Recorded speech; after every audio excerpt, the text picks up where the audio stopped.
사랑하는 성도 여러분, 잘 지내고 계시죠?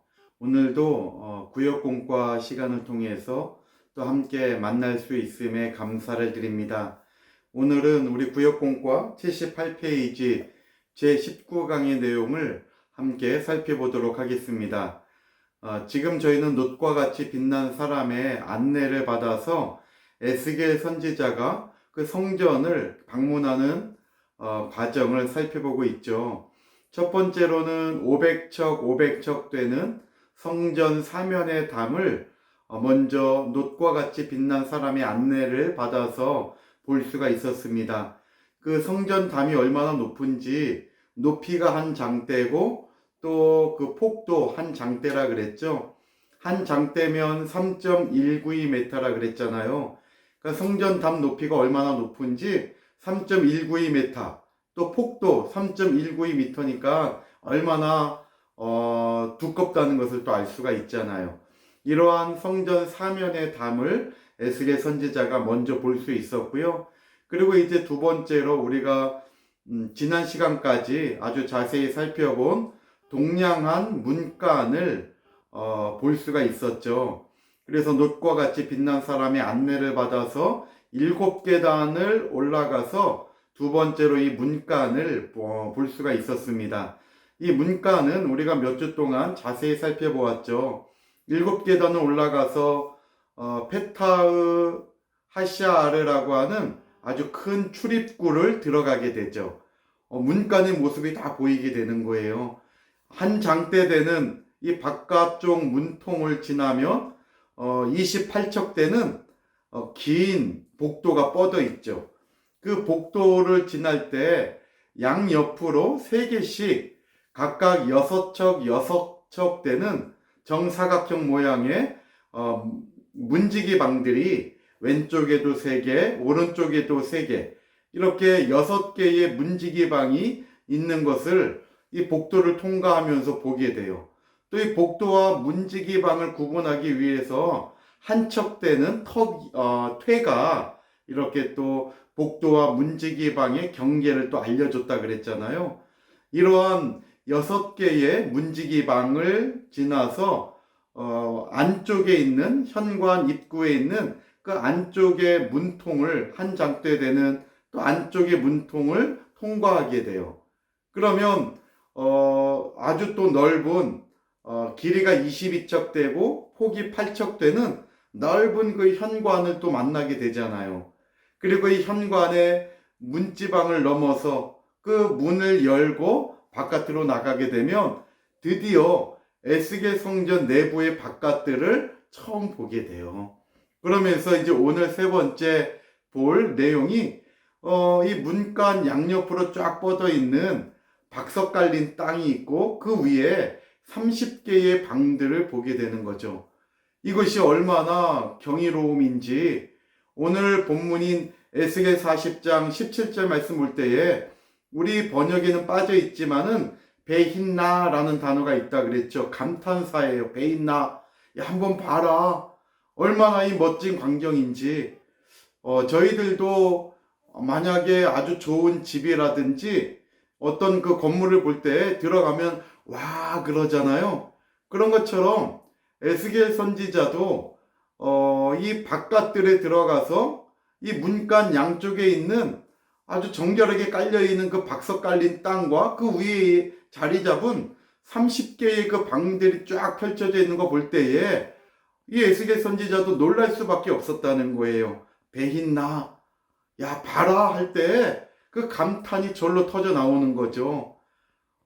이런 아름다운 광경이 지금 에스겔 40장 17절부터 19절까지 오늘 우리가 살펴볼 내용을 통해서 저와 여러분들도 신령한 에스겔 선지자가 되어서 그 영광의 모습, 하나님이 우리에게 보여주시는 에스겔 성전의 그 권위 있고 위엄 있고 아름다운 그 모습을 함께 느낄 수가 있었으면 좋겠습니다.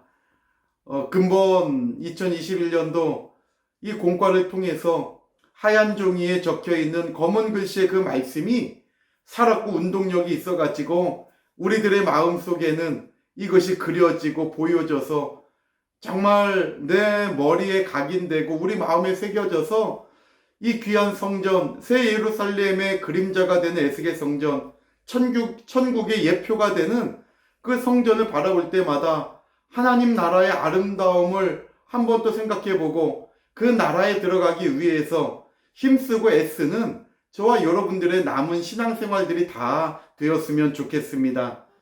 오늘 이렇게 에스겔 선지자는 녹과 같이 빛난 사람의 안내를 받아서 세 번째 이 방문을 하게 되는 거예요.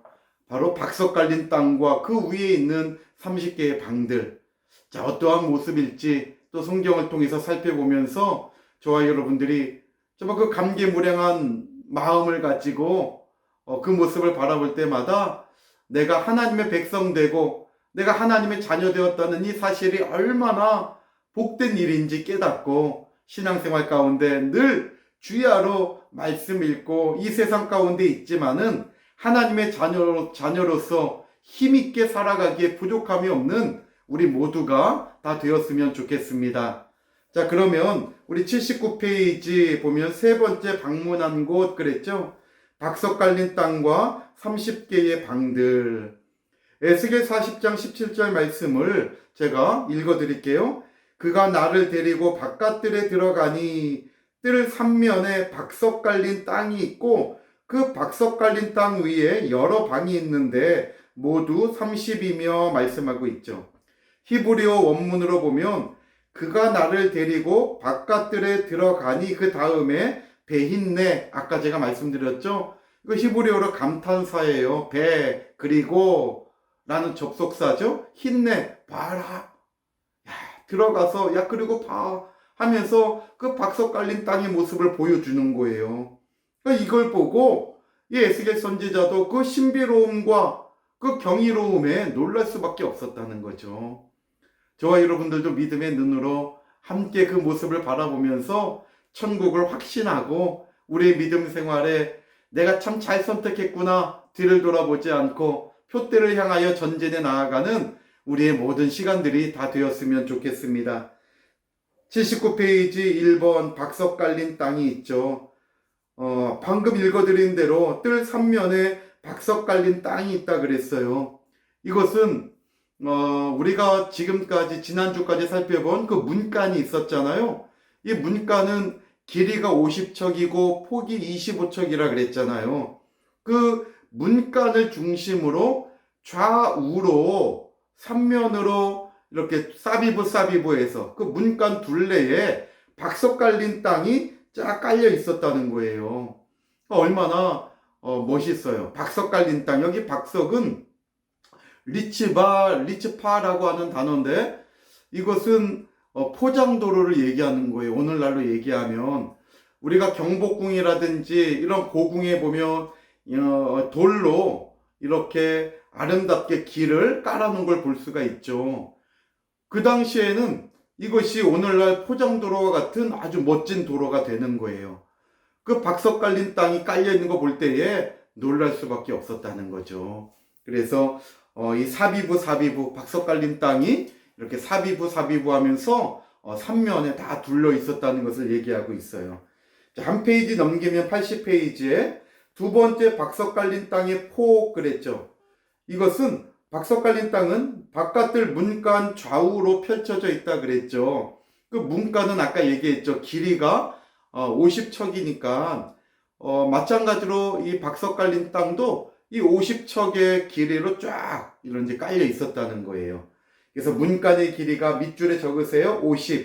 50척과 같은 폭으로 일정하게 깔려 있었기 때문에 마찬가지로 박석 깔린 땅도 이 50척으로 똑같이 깔려 있다는 거죠. 우리 옆에 81페이지 그림 보세요.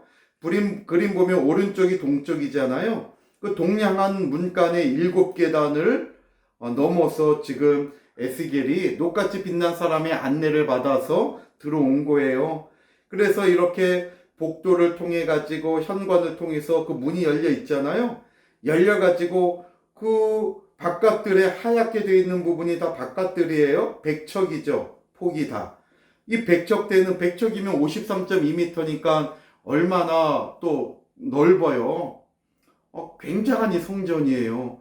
이 바깥들에서 뒤를 돌아보니까요. 또 양옆을 보니까 정결하게 박석 깔린 땅에 방들이 있는 거예요. 여기에 놀랄 수밖에 없는 거죠. 그런데 그 박석 깔린 땅이 그림에서 보는 것처럼 문간과 같이 50척으로 똑같이 이렇게 박석이 깔려 있다는 것을 우리가 그림을 통해서도 확인할 수 있는 거죠. 또 하나 보면요, 바깥들에서 또 계단이 있잖아요. 동양한 문으로 들어와서 하얀 곳 바깥들을 보고 또 거기에서 계단인데 이 계단은 8계단이에요. 이 8계단을 올라가면 이제 안뜰에 있는 문간을 만나게 되는 거예요. 이 안뜰 문간 쪽을 볼 때에도 좌우로 이렇게 박석이 깔려 있는 것을 볼 수가 있죠. 그래서 성경을 볼 때에 이 밑에 바깥들에 있는 박석 깔린 땅을 아래 박석 땅이라고 칭하는 걸 볼 때에 이 위에 있는 안뜰에 있는 박석 땅은 바로 위 박석 땅이라고 우리가 칭할 수 있다는 거죠. 그래서 81페이지 그림을 볼 때에 에스겔 성전의 박석 깔린 땅은 바깥뜰에도 있었고 안뜰에도 있었구나, 이걸 알 수가 있고, 바깥뜰에 있는 것은 8층계 아래 있잖아요. 그러니까 아래 박석 땅이고, 또 8층계 올라가서 안뜰 문간 좌우로 있었던 그 박석 깔린 땅은 위 박석 땅이구나, 이렇게 우리가 구분해서 알 수 있다는 것을 우리가 이렇게 성경을 통해서 확인하게 됩니다. 그 다음에 세 번째 보면 30개의 방들을 그랬죠. 이 박석 깔린 땅에는 30개의 방이 있어요. 81페이지 그림을 보면 A1, A2에서 동양한 문간에서 위로 올라가잖아요. 그래서 A15까지 이렇게 위쪽에 있고, 아래로 쭉 내려오면 A16부터 16번째 방부터 쭉 해서 다시 동양한 문간까지 A30, 이렇게 전부 이렇게 그 방들이 30개가 있다는 것을, 박석 깔린 땅 위에는 30개의 방이 있다는 것을 우리가 알 수 있는 거예요. 이 방들은 우리 교재에 있는 것처럼 제사에 사용되는 물건을 보관하거나, 또 두 번째로는 일반 백성이 희생제물을 먹는 장소로 사용되었을 것이다, 이렇게 우리는 추정할 수 있다는 거죠. 이제 크게 두 번째로 80페이지 하단부에 있는 이 바깥들의 크기를 우리가 보려고 합니다. 81페이지 그림을 보면 하얀 부분이 바로 이 바깥들이에요. 보면은 100척 이렇게 그림에 표시가 되어 있죠. 그래서 이 바깥들은 이게 100척, 동쪽과 남쪽과 북쪽에 있다는 것을 알 수가 있죠. 왼쪽 서쪽에는 없어요. 왜냐하면 서쪽에는 문이 없잖아요. 그래서 문간이 있는 동쪽과 남쪽과 북쪽으로 볼 때에 100척씩의 바깥들이 있다는 것을 우리는 그림을 통해서 더 확실하게 이해하면서 성경을 볼 수가 있는 것 같습니다. 자, 우리 80페이지 바깥들의 크기, 에스겔 40장 19절 상반절 말씀 보니까 그가 아래 문간 앞에서부터 안뜰 바깥 문간 앞까지 청량하니 그 광이 100척이며 동편과 북편이 일반이더라 그랬잖아요. 그래서 우리가 안뜰 그 바깥뜰 입구 보면 바깥뜰 현관을 얘기하는 거죠. 거기에서 계단 앞에 있는 안뜰 그 현관까지, 그게 바로 100척 이렇게 그림에 표시되어 있는 것을 알 수가 있죠. 그래서 이 바깥뜰은 다시 한번 말씀드리면 동쪽과 남쪽과 북쪽 이 3면에만 있고 서쪽에는 없다는 것을 알 수가 있어요.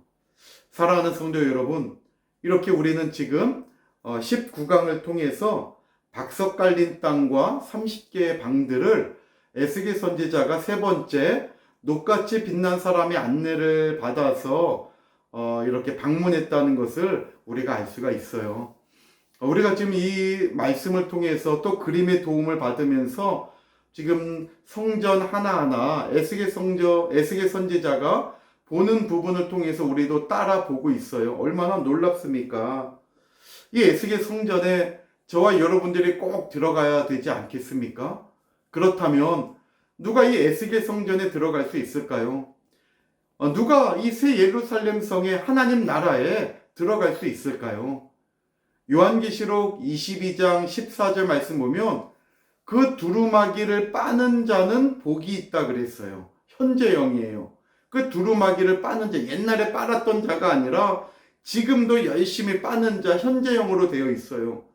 여기 두루마기를 빠는 자는 날마다 회개하는 사람들이죠. 그들이 복이 있대요. 어떠한 복입니까?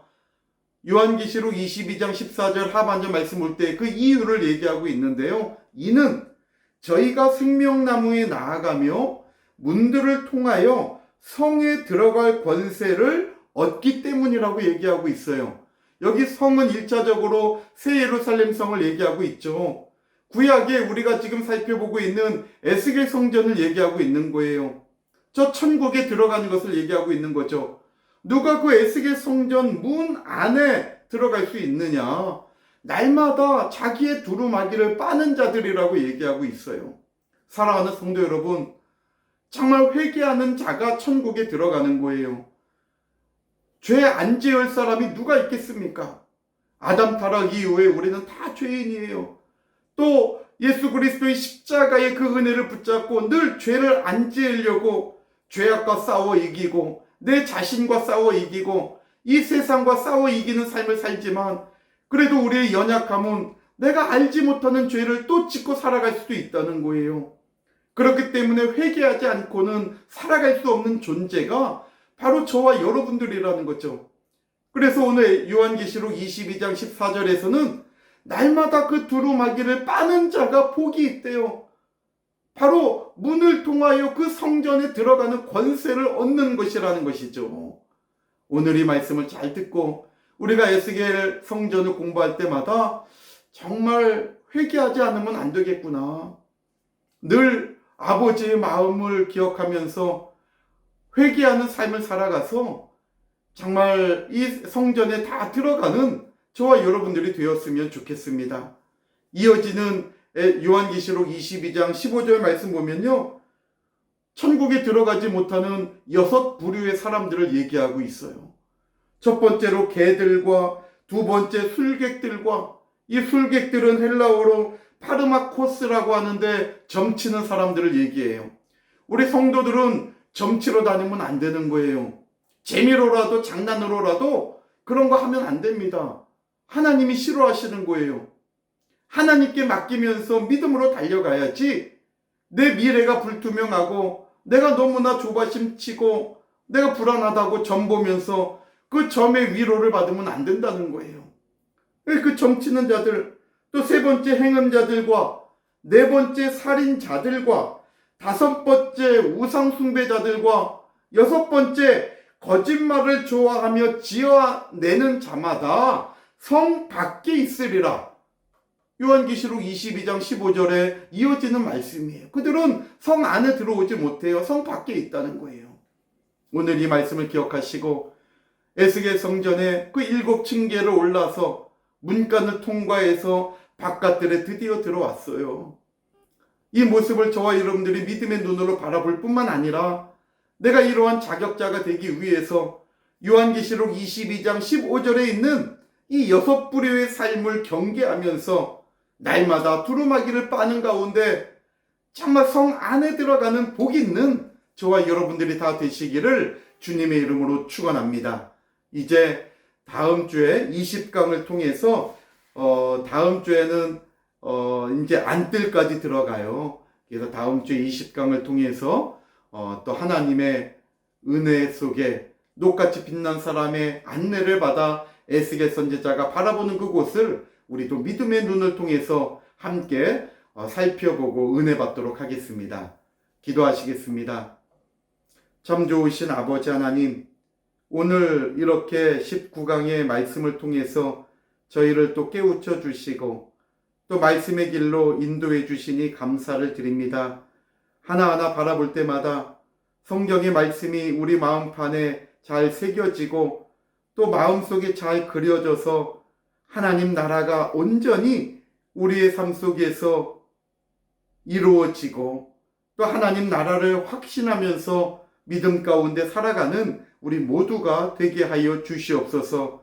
남은 한 주간도 받은 바 은혜의 말씀을 가지고 살아갈 때 주일날 받은 그 말씀을 잊어버리지 않고 다시 한번 되새기면서 말씀을 의지하여 살아가는 중에 힘들고 어려웠던 모든 일들까지도 하나님의 은혜 가운데 잘 해결되어지는 축복을 받게 하시고, 또 어려운 문제 가운데 당면했을 때에도 주저하고 당황하기보다 하나님께 지혜를 구하고 또 하나님 앞에 매달려 살아가는 우리 모든 성도들이 다 되게 하여 주시옵소서. 오늘도 우리와 함께 하시는 하나님의 사랑에 감사드리오며 이 모든 말씀 우리 주 예수 그리스도 이름 받들어 감사 기도 올리옵나이다. 아멘.